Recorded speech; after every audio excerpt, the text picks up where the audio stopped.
Today on Running to Him. God allows us to experience adversity.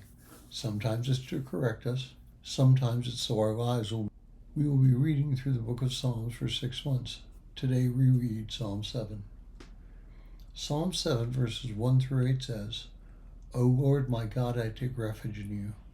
Save and deliver me from all who pursue me, or they will tear me like a lion and rip me to pieces with no one to rescue me. O Lord my God, if I have done this and there is guilt in my hands, if I have done evil to him who is at peace with me, or without cause have robbed my foe, then let my enemy pursue and overtake me. Let him trample my life to the ground and make me sleep in the dust. Selah. Arise, O Lord, in your anger. Rise up against the rage of my enemies. Awake, my God, decree justice. Let the assembled people gather around you. Rule over them from on high. Let the Lord judge the peoples. Judge me, O Lord, according to my righteousness, according to my integrity, O Most High. I remember a time when I felt that I was punished for something I had not done. I remember it because I did so little right growing up that when I hadn't messed up and was blamed for something I hadn't done, it really stuck in my memory. I will never forget. It was my first day of high school. I was excited and wanted to get there early. However, my twin brother wanted to stay home longer and told me he would meet me there. Now, at the time, we as a family had very little money, and so we could only afford one lock and chain for both my brothers and my bike. However, the chain was long enough to secure both bikes. When we finished the first day of classes, my brother and I went to the bike rack to get our bikes to go back to our house. Unfortunately, my bike was gone, while his bike was still chained to the bike rack. I couldn't believe it. My bike had been stolen on the first day of school. I immediately went to the office to report the theft. As I explained the situation to the secretary, the vice principal came out of his office and asked me to follow him. I went with him to another room, and there was my bike.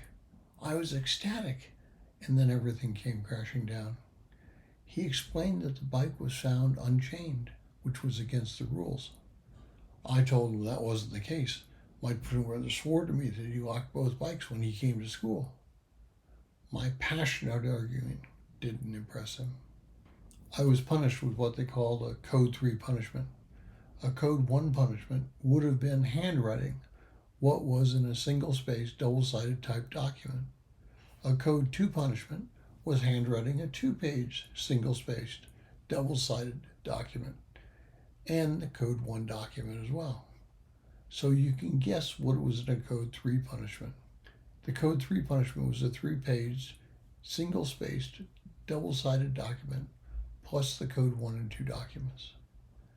I complained that I had done nothing wrong, but to no avail. I got my bike back and rode home, angry that I was not believed and perplexed that someone would remove the chain from my bike and yet not remove the chain from my brother's bike. A few years after graduation, my brother admitted that he took the chain from my bike and put it on his. Now, God sometimes allows negative things to happen to us. I still can't imagine why he allowed that experience in my life, but through it, my high school career went downhill, and I was socially promoted through each grade and granted a diploma at the end of my senior year. At least I didn't get expelled my 4 years of high school, but I came close to it several times. But it was because I did so poorly in high school that I had the experiences that led me to the place that I am today. Thank you for listening. We pray that today's devotion was meaningful to you. We would love to hear from you. You can use either Facebook or YouTube to like, subscribe, share, and tell others about us. If you would like to contact us, you can reach me at phineasjacobus@runningtohim.net.